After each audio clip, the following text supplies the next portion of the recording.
So our first speaker is Dr. Ross Astoria. He's a leading expert in global warming policy and governance. He has recently completed a book on contemporary U.S. decarbonization policies. And Dr. Astoria's research and publications cover a range of topics, including California's cap and trade program, carbon border adjustments, utility regulatory policy, and environmental justice. He is well acquainted with CCL Canada, having been a conference panelist and lobbying participant in 2016. Ross currently serves on the governing board of CCL USA and has been a dedicated CCL volunteer since 2011.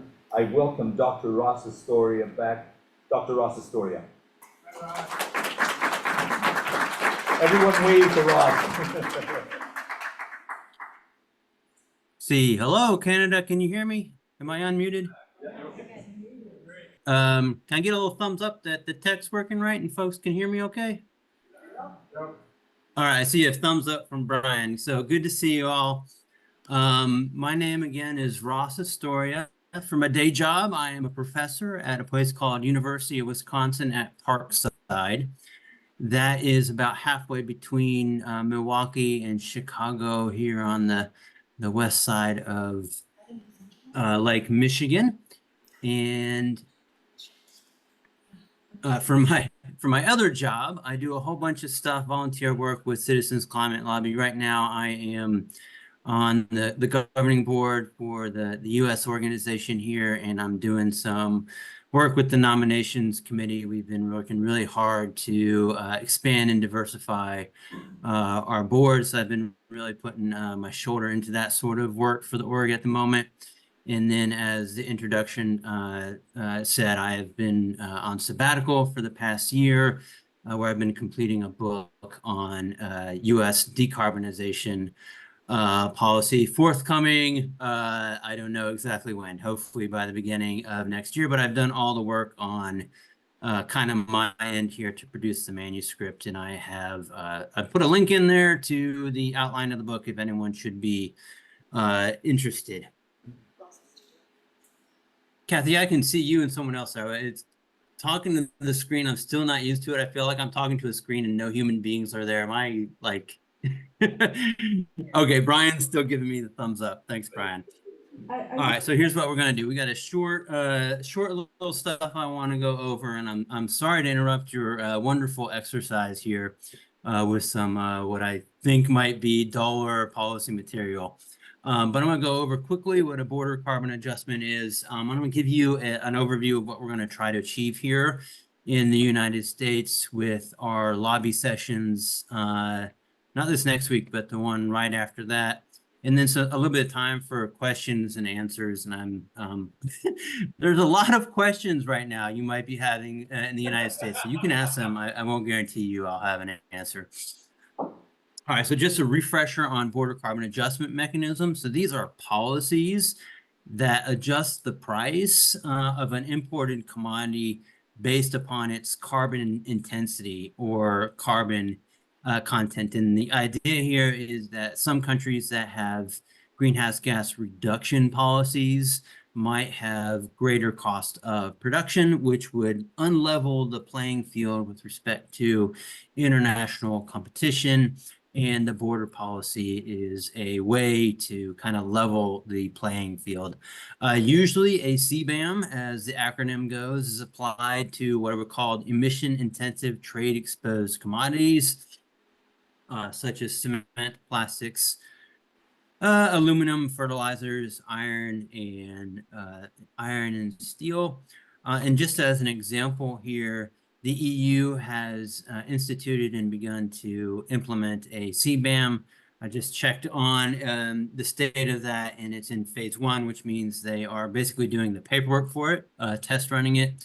And there's emissions reporting required for imports and some exports, but there's no financial adjustments, i.e. no carbon price at the border until 2026. So that's what I would call a little bit of a test run going on there. In the U.S., we're having our lobby meeting. Sorry, our prep is what, next weekend, and then our lobby day is next Tuesday. One of our primary asks is, in fact, an an item not tangential central to the institution of a CBAM, but we are not pressing for CBAM. So one of our asks is a law or a bill called the Prove It Act. And what this bill would do is direct our Department of Energy to calculate the greenhouse gas intensity for energy intensive commodities. So what that is it's basically the paperwork and data collection needed to institute a CBAM and do other things, which I'll get to in a minute here. And our second thing we're going to try to achieve is keep permitting reform moving along in the Congress. And I'll say just a couple things about that as well. So in the US, one thing that we're pretty sure of is that the US has a quote unquote carbon advantage. That is to say, the carbon intensity of the goods produced in the United States is lower than many other countries. And I've excerpted and printed a table here from a nonprofit study on this carbon intensity, and you can see here USA is in the left-hand column, and then some other countries to the right. The blue squares indicate countries where the carbon intensity is less, and red is more. So you can see since we're talking about Canada and y'all's in Canada here. Canada's carbon intensity per GDP is 382, so a little higher than the United States, but your all's carbon intensity for your electricity supply is lower than the United States. Probably someone in that room can tell me exactly why that is, but I would suppose it's because of the amount of hydropower deployed in Canada. So you can kind of see here on the US side, if one was having conversations with our members of Congress, this would be a kind of salient item we would want to highlight. The US economy has a carbon advantage, and we want to take advantage of that carbon advantage. And the Prove It Act, which I'll get to now, is a part of taking advantage of that advantage, as you might say. All right, so we're going to press on this in our own lobby meetings next week, but it's moving along nicely. This was something we worked on last year and has gotten some traction since then. So it's bipartisan at the moment, which is really, really cool. In the Senate, Coons and Kramer have introduced it. It passed through the relevant Senate committee, the EPW, which is our Environment and Public Works Committee, in a bipartisan vote. Did that a couple months ago in January. It has bipartisan co-sponsors, Democrats and Republicans, and it's not yet been introduced in the House, but we think it might get introduced before we lobby next week, and if it's not, we're going to press on that. So Representatives John Curtis from Utah and Scott Peters from California are expected to introduce the House side of that legislation.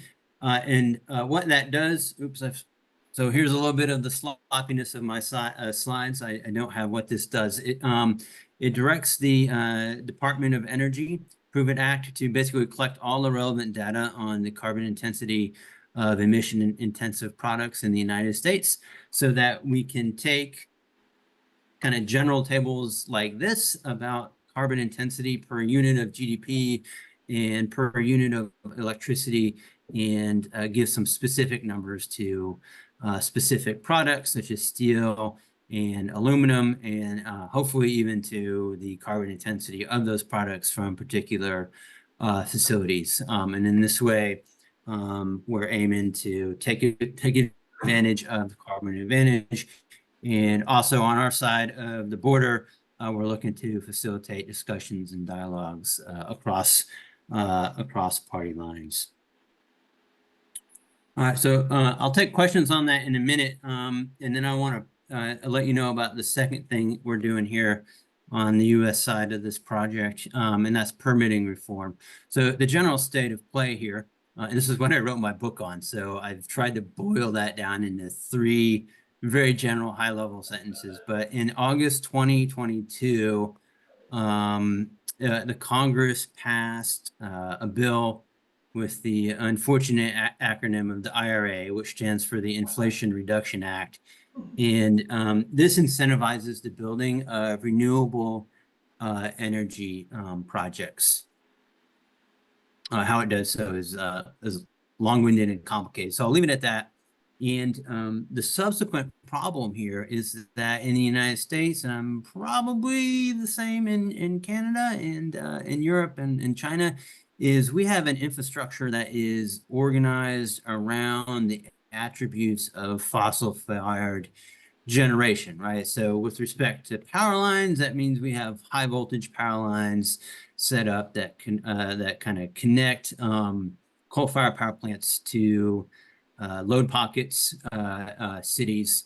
And the problem then is we can't build out the renewable energy projects unless we have an infrastructure that is aligned with the attributes of renewable energy sources. So to take advantage of the IRA, what we're trying to do here in the United States is get that infrastructure built, and part of that project is realigning the permitting structure so that good projects are approved more quickly and bad projects are disapproved more quickly. That is a very, very hard and challenging question involving questions of federalism, i.e. the relationship between the federal government and the states, so that even amongst honest, good faith bargainers, this is a very, very hard thing to figure out. So we're going to push on that in Congress next week. Our crew in DC, our staff there has informed us that they do in fact think there could be a window of opportunity and some traction here in this Congress to get some permitting reform done. But I can't tell you with any sort of certainty our prospects for success there at the moment. Okay, so I've kept this kind of high level in general, and as you notice, without pizzazz.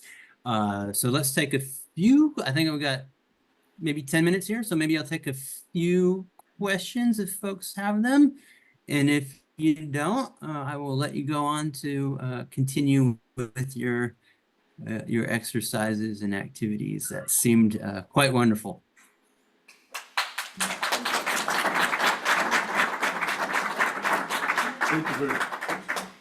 Thank you very much. Can you hear me? Oh, hello? Yeah. You can? Okay, good. Okay, super. Anyone have a question? Yes. Hi, Ross. Tom Cullen from Toronto. Pleased to see you on the screen at least. You hear me okay? You're leaning towards the screen, so it doesn't look like he's hearing me. He's not hearing us? Test 1, 2. What's going on? Test. This Is it, maybe just use this one for now? Test. Okay. This way. Yeah. Why is this? Hi, Ross. Tom Cullen from Toronto. Pleased to see you on the screen, at least if not in DC at American University. I guess the question, and maybe you were going to, is what's the situation given this is an election year where, well, as usual, the whole House is up for re-election and a third of the Senate, not to mention the presidential race apparently is happening. In terms of getting stuff done in at this point between now and election time frame, like what's the window for actually getting some legislation? Thanks. Did you do that? You said it's Tom. I know we've met, but it's been a while. Is that Tom? Yep. All right. I depend upon a CCLer to ask questions that are designed to trigger an existential crisis. Yeah.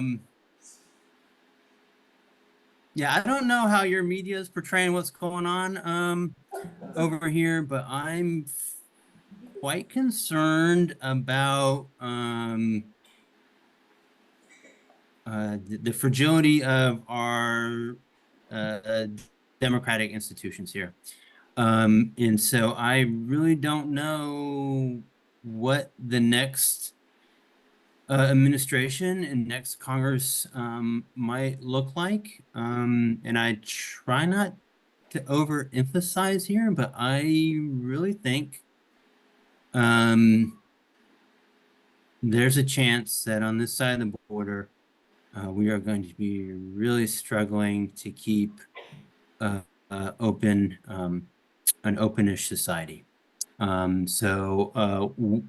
In that condition, I don't know what the prospects for decarbonization are. Yeah, just to maybe clarify and maybe a little more positive possibility, I was thinking more in terms of between now and the election, is there any possible light, like you mentioned, that there seems to be some support for the Prove It and for permitting reform. So I'm thinking more between now and the election day. Yeah, so I think so the Prove It Act looks like it's moving along nicely. Got bipartisan support. It's already gone through, not quite through the Senate, but I think it'll go through the Senate. Our DC team is pretty happy about its prospects in the House. I think permitting reform, well, like I said, even amongst honest stakeholders here, it's a really, really hard thing to figure out. Our FERC, which stands for Federal Energy Regulatory Commission, has recently issued some rulings on the what we call the bulk power system here, which have introduced new uncertainties into the discussion on permitting reform, and from some certain news reports I've read have introduced some static, some friction into the discussions going on in Congress. And so I would say good prospects for Prove It. We're gonna keep leaning into permitting reform, but maybe don't hold your breath. Hello, Ross, can you hear me now? Go for it. This might be as good as it gets. I think the phone is. Okay, so James Hansen talked about carbon border adjustments after bringing in carbon pricing, and it seems to me, I'm wondering how carbon border adjustments before carbon pricing is going to help. How would it lead to carbon pricing?